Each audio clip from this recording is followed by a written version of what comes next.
এই যে প্রতিদিন সকালের কাজ, সকালে ওইটা আগে প্রতিদিন সকাল ঘুম থেকে উঠে আগে আমার হাঁসের পাড়ে আসা লাগে, হাঁসের পাড়ে এসে আগে ঘুটে দিয়ে হোক আর খড়ি দিয়ে হোক জাল ধরে দিয়ে তারপরে চাল ধোয়া, ভাত তুলে দিয়ে তরকারি কাটা। দোয়াটা সেই দেখা যাচ্ছে।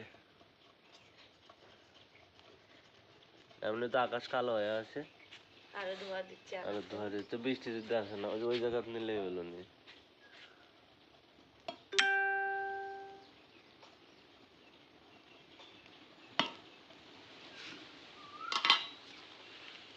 চাউল দেবা, ধুয়ে ধুয়ে দিচ্ছি। ওটাই দিবা তাড়াতাড়ি। তো আকাশের অবস্থা ভালো না আজকে। তো কেমন সকাল হয়েছে তো, 6টা বাজে, তাই না? 6টা, 6:30 বাজে, 6:30 বাজেই নাই। দেখা যাক।